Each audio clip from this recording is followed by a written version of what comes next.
La tour a été construite pour résister aux bombardiers, aux ouragans et à tout ce que l'Atlantique pouvait lui infliger de pire. Mais une nuit de janvier 1961, la Texas Tower 4 s'est effondrée sans avertissement, emportant avec elle les 28 hommes à bord. Dès le début, les marins l'appelaient « la vieille tremblante ». Certains pensaient même que la structure était condamnée dès sa sortie du chantier naval. Certains évoquaient chanter les chalutiers soviétiques rôdant près, se demandant si les secrets de la guerre froide avaient retenu les équipages à bord après la fin de la sécurité. Les familles ensemble sont restées sans réponse, seulement avec des rumeurs, des spéculations et du chagrin. La tour a-t-elle été détruite par la tempête, par des défauts d'ingénierie fatale ou par quelque chose de bien plus secret ?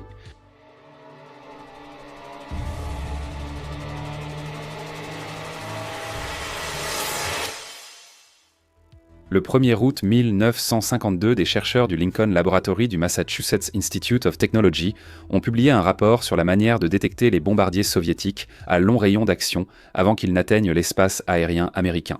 À l'époque, les États-Unis utilisaient des radars terrestres, des avions radars et des navires de la marine stationnés dans l'Atlantique. Tous présentaient chantois des limites. Les avions ne pouvaient rester en vol que quelques heures à la fois. Les navires parcouraient de longues grandes distances, mais restaient vulnérables aux intempéries et aux pannes mécaniques. Le laboratoire Lincoln a proposé une alternative audacieuse, des stations radars fixes placées au large sur des hauts de fond peu profonds, à environ 130 à 160 km des côtes américaines. Les tours Texas évoquaient par les plateformes pétrolières du golfe du Mexique, spectacle déjà familier au début des années 1950. Ces plateformes radars étaient ancrées en permanence au fond de la mer et pouvaient se rester en place pendant des années pour fournir une couverture radar stable à longue portée. Ce n'était pas qu'une expérience technique, c'était lié à la stratégie nucléaire. Au début des années 1950, des bombardiers soviétiques comme le Tupolev Tu-95 Bear avaient de la portée nécessaire pour traverser l'Arctique et attaquer des villes américaines. Les détecter à temps pour lancer une interception était crucial, et chaque minute comptait. Après Pearl Harbor, en 1941, la détection à longue portée est devenue prioritaire. Le commandement de la défense aérienne installait la ligne d'alerte avancée en Alaska, au Canada et au Groenland pour détecter les menaces arctiques, mais les approches atlantiques restaient vulnérables. Les bombardiers à haute altitude étaient repérables, mais ceux volant sous 150 mètres n'apparaissaient sur le radar qu'à proximité de leur cible. Les tours Texas étaient censés combler cette lacune. Les radars de la tour étaient conçus pour se connecter directement au réseau Semi-Automatic Ground Environment, un système avancé de grands ordinateurs qui regroupait les données de nombreux sites, pour automatiser et accélérer le suivi et l'interception de la défense aérienne en remplaçant les relais vocaux plus lents vers les contrôleurs au sol. Le plan ambitieux de la guerre froide prévoyait 5 tours radars sur des hauts de fond de l'Atlantique Nord pour étendre de plusieurs centaines de kilomètres la couverture radar des États-Unis vers la mer et gagner jusqu'à 30 minutes, avertissement sur les bombardiers soviétiques. La marine gérerait la conception et la construction, l'armée de l'air l'exploitation. Un consortium de consultants et d'ingénieurs a été créé avec l'Institut océanographique de Woods Hole, qui fournirait des données essentielles sur le vent et les vagues pour ce site difficile. Au 1er octobre 1954, l'étude d'ingénierie a confirmé que les tours étaient techniquement réalisables, et ainsi le programme Texas Tower est passé de la conception à la construction. 2 cabinets d'architectes-ingénieurs ont été désignés pour concevoir les tours. Les 2 avaient de l'expérience en ingénierie maritime, mais pas à l'échelle de ce projet. Le cahier des charges était simple en théorie, mais complexe en pratique. Construire une station radar fixe dans l'Atlantique, solide face au vent d'ouragan et à la mer déchaînée, mais assez léger pour être construit en sections et remorqué sur place. Les tempêtes hivernales atlantiques génèrent souvent des vagues de 10 mètres. Les ouragans en été et en automne peuvent générer des vents allant jusqu'à environ 190 km/h et des vagues de plus de 15 mètres ne sont pas rares en haute mer. Une plateforme triangulaire en acier avec des côtés de 55 mètres repose sur 3 caissons creux en acier de près de 4 mètres de diamètre, doublés de béton et renforcés d'acier. Chaque jambe contenait des réservoirs de carburant, d'eau et des conduites de service. Une jambe comportait une prise d'eau de mer et une usine de dessalement pour produire de l'eau potable. Chaque tour pèserait plus de 6000 tonnes et s'élèverait à près de 105 mètres du fond marin jusqu'au dôme radar, soit environ la hauteur d'un immeuble de 30 étages. Le pont de la plateforme serait à 20 mètres au-dessus de la ligne de flottaison, assez haut pour franchir la plupart des vagues, mais exposé aux plus fortes houles. 3 jambes assureraient une stabilité, répartition uniforme de la charge et simplifieraient la construction par rapport à une plateforme à 4 jambes. Mais la disposition triangulaire signifiait aussi que si un côté était affaibli, les contraintes pouvaient rapidement se transférer et s'amplifier à travers la structure. La construction était prévue en 2 étapes. Les plateformes triangulaires seraient construites en cale sèche, avec les tours radars, les quartiers d'habitation et l'équipement déjà installé. Les jambes seraient alors conçues comme de longs tubes torf creux, renforcés intérieurement. Les jambes des tours 2 et 3 étaient intégrées à la plateforme en cale sèche, afin que l'ensemble puisse être remorqué en mer.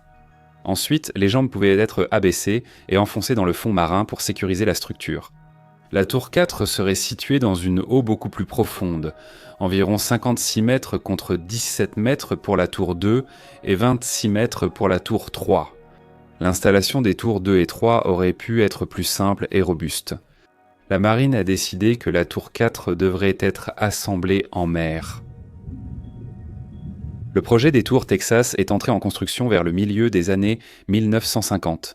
Chacune des 3 tours a suivi un parcours légèrement différent jusqu'à son achèvement, et les problèmes de la tour 4 se sont démarqués dès le début. La construction de la tour Texas 2 a commencé au chantier naval Bethlehem Steel à Quincy, dans le Massachusetts, dans la cale sèche, avec ses 3 jambes fixées à la plateforme triangulaire. Après la fabrication, l'ensemble de la structure a été mis à flot en une seule unité et remorqué jusqu'à son emplacement, à plus de 86 000 nautiques au large du Cap Cod. Les jambes ont été abaissées d'environ 17 mètres d'eau et la structure a été enfoncée d'environ 19 mètres dans le fond marin. Comme les jambes étaient enfouies plus profondément que la hauteur de l'eau, la tour avait une base solide et stable. La tour 2 est devenue opérationnelle en 1955 pour un coût de 123 millions de dollars. C'était la preuve de concept, une plateforme radar offshore fixe ancrée au fond marin avec habitation et matériel radar. La tour 3 se trouvait à environ 57 milles nautiques au sud-est de Nantucket, dans environ 26 mètres d'eau. Ses jambes atteignaient 61 mètres, mais la méthode de construction restait la même. Construisez les jambes et la plateforme ensemble dans une cale sèche, faites flotter l'ensemble de l'unité et placez-la à l'endroit prévu. Achevé en mai 1957 pour un peu plus de 10 millions de dollars. Ces temps de jambes ont été enfoncées à environ 18 mètres dans le fond marin pour lui donner une base solide. Comme la tour de Texas, la tour 4 était plus compliquée. Elle se trouvait à environ 55 milles nautiques au sud de Long Island et à 74 milles nautiques à l'est du New Jersey, dans l'eau. Presque 55 mètres de profondeur, plus du double de la profondeur des 2 autres plateformes. Cette profondeur signifiait des jambes beaucoup plus longues, environ 77 mètres au total. Pour supporter la contrainte, les ingénieurs ont ajouté 3 niveaux de contreventement en acier en quinconce sur toute la longueur immergée des jambes. L'installation était complètement différente. Au lieu de remorquer la plateforme et les jambes en une seule pièce, les jambes de la tour 4, le gabarit, ont été transportées à l'horizontale, puis redressées en mer pour former un trépied. La plateforme a été flottée entre elles, les portes ont été fermées pour saisir les jambes, et toute la structure a été hissée en position. Dès le début, la tour 4 montrait des signes de faiblesse. En 1957, lors du remorquage vers son site, la mer agitée a tordu et cassé plusieurs entretoises diagonales. L'équipage a tenté de réparer la structure en mer au lieu de la ramener au chantier naval. Une fois les jambes relevées et fixées à la plateforme, elles ont frotté contre l'acier, laissant de profondes bosses. Environ 25-6 mètres de profondeur et près de 2 mètres de large, là où les jambes A et B faisaient dos face au rivage. Les dégâts étaient invisibles, tout comme un autre problème. Les jambes étaient enfoncées à environ 5 mètres et demi dans le fond marin.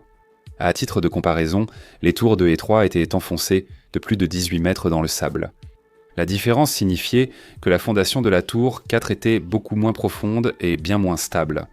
Sur le papier, cela ressemblait à une forteresse redoutable. En réalité, elle comportait des faiblesses cachées dès le moment même de sa construction. Fin 1957, les Texas Towers n'étaient plus seulement des prototypes. Les équipages étaient montés à bord, les systèmes opérationnels et les données radars transmises au continent. L'idée des plateformes radars en mer était devenue réalité, mais la version concrète s'est révélée moins stable et fiable que ce que les plans promettaient. Chaque tour fonctionnait comme une petite base maritime, isolée. Elle disposait d'un espace de vie pour 75 hommes du rang et 8 officiers avec une cuisine, un mess, une infirmerie et des endroits pour se détendre. Le pont le plus bas abritait des réservoirs, des pompes et du matériel d'entretien, tandis que les ponts supérieurs accueillaient la station radar et de communication. Les équipages se relayaient pendant de longues périodes, restant souvent plusieurs semaines. Provisions et équipes de relève arrivaient en bateau ou hélicoptère. Au départ, le New Bedford, navire de la garde côtière transformé, assurait les rotations en embarquant les gens avec une grue et une nacelle en forme de beignet. Mer calme, c'était agréable, mais agité, cela devenait un manège de parc d'attractions. Plus tard, des hélicoptères comme le H-20E1 Workhorse et le Sikorsky S-61 ont pris le relais, transportant jusqu'à 28 hommes à la fois, malgré les environnements rudes, bruyants et vibrants de l'Atlantique Nord. Les marins ont instauré des routines, faire du pain frais, transformer des ingrédients limités en repas et trouver de petits rituels pour maintenir le moral dans leur avant-poste flottant. Les tours ont été construites pour étendre la couverture radar loin dans l'Atlantique, et elles ont plutôt bien rempli cette mission. Les radars pouvaient détecter de gros avions comme le B-47 à haute altitude à environ 200 000 nautiques de distance.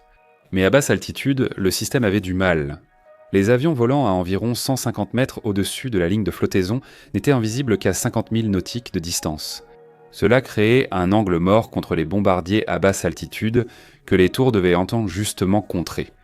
Les avions de détection avancés devaient donc continuer à patrouiller pour couvrir ce que les tours manquaient en. Même lorsque les radars fonctionnaient, ramener leurs données à terre représentait un autre défi. Les tours étaient en inconçu pour transmettre directement les informations au système informatique semi-automatique Ground Environment, mais la mise à niveau a pris du retard sur le calendrier. Les opérateurs devaient nous transmettre beaucoup de ces informations oralement à la radio. La météo estivale a aggravé les problèmes. Des changements soudains de température déformaient les signaux radars, encombrant les écrans de faux échos et d'avions fantômes. L'espace sur le pont triangulaire était encombré. 3 dômes radars, plusieurs paraboles de communication et de lourdes antennes se disputaient de tous la place en dessous d'eux. Les opérateurs travaillaient dans des salles radars exiguës, chaudes, bruyantes et constamment secouées par les générateurs diesel, les antennes en rotation et le mouvement incessant de la mer. Avec autant d'équipements entassés aussi près les uns des autres, les interférences électromagnétiques étaient inévitables. Et le résultat était un système souvent peu fiable, précisément lorsqu'on en avait le plus besoin. L'un des principaux problèmes était le mouvement, anticipé par les ingénieurs mais jamais totalement éliminé. Les tours étaient un temps fixe, mais des tempêtes les faisaient parfois osciller et vibrer. Les secousses étaient si fréquentes que l'armée de l'air appelait la tour 4 la vieille tremblante. Ce n'était pas seulement inconfortable pour l'équipage, les radars nécessitaient aussi une plateforme stable. Pour la tour 4, le problème était encore pire.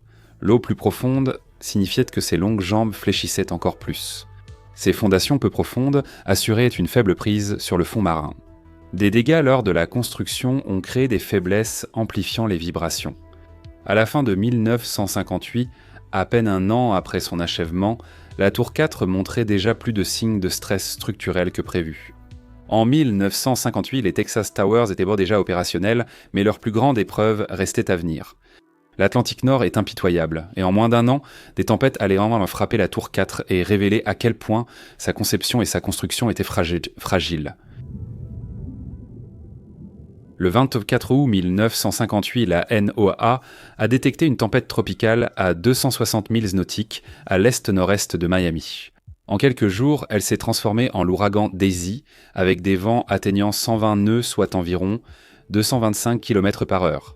Daisy est passée presque directement au-dessus de la tour 4.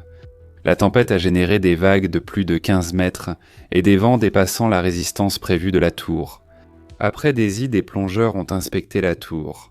Des vagues de 15 mètres peuvent secouer un cargo comme un jouet. Une tour ne chevauche pas les vagues, elle prend toute la force de plein fouet. Chaque vague transmet une pression dans les jambes. encore et encore. C'est le schéma que je découvre sans cesse dans Waterline Stories. L'océan pousse chaque structure, chaque conception et chaque personne jusqu'à la limite. Les plongeurs ont trouvé un contreventement desserré au niveau de 20 mètres du côté AB. Le même côté endommagé pendant la construction. Le contreventement ne tenait pas fermement. La marine a rappelé l'entrepreneur pour finir les réparations avant la fin des travaux. La tour 4 a subi 5 autres tempêtes durant l'hiver 1958-1959 avec des vents allant jusqu'à 90 miles par heure et des vagues de 10 mètres. Les réparations se sont achevées en mai 1959. Par la suite, les plongeurs ont signalé que les mouvements de la tour avaient nettement diminué. Pour le moment, elle semblait stable. Cette stabilité n'a pas duré.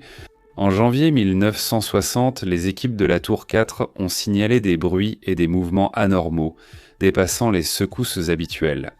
Une autre inspection sous-marine a été ordonnée.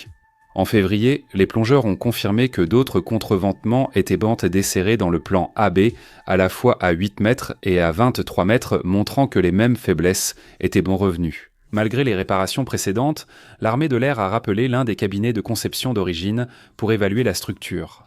Leur verdict était clair, sans renforcement immédiat, la tour 4 ne tiendrait peut-être pas jusqu'à la fin de l'année. L'ingénieur en chef en avertit, c'est une urgence. Si nous ne faisons rien pour cette tour, nous risquons de la perdre à moins qu'une action ne soit entreprise avant le 1er août. Les ingénieurs ont suggéré d'ajouter des entretoises en acier en X au-dessus de la ligne de flottaison pour renforcer les jambes. C'était un gros chantier, estimé à plus de 50 000 $, soit presque 5% du budget de construction initial.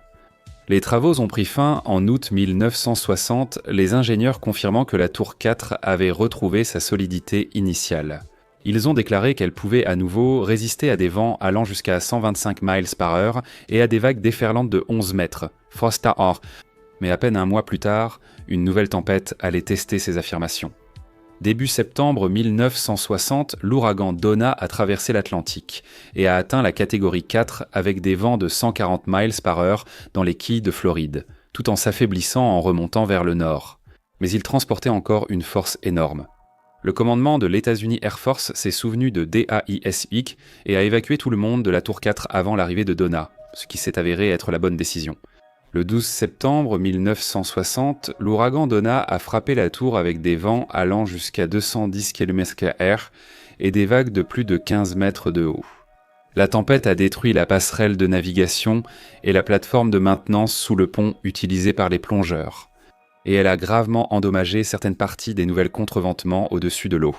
Lorsque les plongeurs sont revenus en novembre, ils ont également constaté de graves dommages aux contreventements sous-marins, à nouveau concentrés dans le plan AB dans les niveaux supérieurs. Les réparations de 1959 n'avaient pas tenu, et les contreventements de 1960 étaient déjà compromis. La tour était entrée dans un cycle de dommages, de réparations et de nouveaux dommages qui s'accéléraient à chaque saison de tempête. Fin 1960, la principale préoccupation n'était plus le radar ou les communications, mais la sécurité des équipes sur place. Tour 4. Contrairement aux tours 2 et 3 qui se trouvaient dans des eaux moins profondes, la tour 4 a eu des problèmes dès le jour de sa construction. Ses fondations peu profondes, ses renforts abîmés et les tempêtes constantes la maintenaient en danger. L'armée de l'air et la marine pouvaient réparer certaines parties de la structure, mais elles ne pouvaient pas changer les conditions difficiles dans lesquelles elle se trouvait. À la fin de 1960, les hommes de la tour 4 savaient qu'elle n'était plus l'installation stable qu'elle était censée être. Après l'ouragan Donna, la plateforme était tordue, marquée, les renforts déformés, des fissures apparues et la passerelle supérieure arrachée. L'armée de l'air est passée de plus de 80 à 28 effectifs, répartis entre personnel militaire pour le radar et entrepreneurs civils pour entretenir la structure. La mission était passée de l'alerte précoce à la simple survie. La vie à bord devenait de plus en plus difficile chaque semaine. Les tempêtes secouaient la tour si fort que les soudeurs peinaient à tenir leurs chalumeaux. Les hommes étaient archement déséquilibrés sans avertissement. Les mers hivernales gelaient les ponts, rendant même les tâches routinières dangereuses. Le capitaine Gordon Palan voyait le risque. Il a demandé l'évacuation à plusieurs reprises, avertissant que la tour était trop instable pour résister à l'hiver. Chaque demande a été refusée. Les commandants à terre craignaient que laisser la tour vide n'incite les chalutiers soviétiques, soupçonnés d'espionnage, à s'y installer. Pour ceux restés à bord, cela signifiait affronter l'hiver de l'Atlantique Nord sur la vieille branlante. Je reconnais ce moment dans tant d'autres catastrophes. Les hommes à l'intérieur voient donc ce qui arrive, mais ils ne contrôlent pas la décision. Lorsque les avertissements sont ignorés, le compte à rebours continue jusqu'à ce qu'ils atteignent malheureusement le point de non-retour. Le dimanche 15 janvier 1961, le temps s'est assombri. Le matin, les vents dépassaient en 60 nœuds et les vagues atteignaient 9 mètres son. La tour a commencé à se tordre et osciller de façon inquiétante. À 16 heures, le capitaine Pellin a appelé Shore pour signaler qu'il pensait qu'une autre entretoise avait cédé. Il a averti que si le vent changeait de direction, toute la structure pourrait s'effondrer. Quelques minutes après, un entrepreneur a remarqué une fissure de 50 cm à la base d'une jambe. Ils espéraient en tenir jusqu'à l'arrivée des hélicoptères le lendemain matin, mais la tempête ne faisait qu'empirer. Le soir, les vagues atteignaient 11 mètres et les vents dépassaient 85 nœuds. Le capitaine Pellin a passé un dernier appel à sa femme, annonçant que le United States Ship Wasp était en route. À 19h15, l'entrepreneur Henry Schutz a transmis ces mots à la radio. « Mon prochain appel viendra du United States Ship Wasp ou de la mer. Ça m'en serait cette pense en malette ou de vendits. » Ces mots sont glaçants. Pas paniqués, mais pleins de certitude. Quand un homme parle ainsi, c'est qu'il a jugé les chances insuffisantes. Ce n'est pas de la peur, mais de la résignation, la reconnaissance silencieuse que la volonté humaine et l'ingénierie ont atteint leurs limites. Ces paroles sont plus un verdict qu'un message. Un verdict révélant que les hommes à bord avaient perçu l'inévitable bien avant que l'océan ne le confirme. 5 minutes plus tard, le signal radar de la tour 4 a disparu de l'écran du Qatar New Bedford. Lorsque l'équipage a regardé vers l'horizon, la tour avait disparu, engloutie par l'Atlantique. La disparition de la tour 4 du radar a entraîné une réaction immédiate, mais les conditions extrêmes ont rendu le sauvetage quasi impossible. Le Qatar New Bedford, déjà sur place, a signalé par radio que la Texas 4 s'était retournée. D'autres unités de la marine se sont précipitées dans la zone et en quelques heures, 5 navires ont été en mer. Le porte-avions United States Ship Wasp et les destroyers FT Berry, Norris, Lloyd, Thomas et McCaffrey. Le mauvais temps rendait leurs efforts presque vains, vent dépassant 80 nœuds, chenaux des mers agités et faible visibilité. Les opérations d'hélicoptères depuis le United States Ship Wasp ont dû être reportées. Lorsque les conditions se sont un peu améliorées, le navire a fouillé l'endroit où la tour se trouvait. Presque rien ne subsistait en surface. Les équipages ont trouvé une petite vedette détruite, un matelas flottant et des débris éparpillés. Il y avait une épaisse nappe de diesel, d'huile et d'essence, mais aucune partie de la plateforme elle-même n'était visible au-dessus des vagues. Au départ, les gens se demandaient si quelqu'un avait survécu dans la structure engloutie. Les sous-mariniers et plongeurs savaient que des poches d'air pouvaient maintenir des personnes en vie des heures dans une épave. Le destroyer McCaffrey a capté un faible bruit métallique au sonar, laissant entendre que quelque chose ou quelqu'un pouvait encore être en vie. Les plongeurs de la marine des équipes d'eau peu profonde sont intervenus malgré le risque de travailler autour d'une structure effondrée de 7000 tonnes d'acier. La réalité, c'est que la météo affecte principalement la surface et plus un plongeur descend en profondeur, moins il ressent la tempête. Ils ont trouvé l'épave en grande partie intacte, couchée parallèlement à la surface, avec des bords déchiquetés à seulement 6 mètres sous la ligne de flottaison.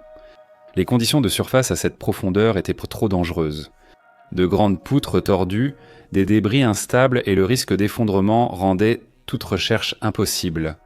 Des plongeurs civils ont été amenés sur le United States Ship Wasp pour aider, mais eux aussi n'ont pas trouvé de moyen sûr de fouiller l'intérieur. Au final, il n'y a eu aucun survivant. Le 16 janvier, des hélicoptères ont aperçu un corps flottant près de l'épave.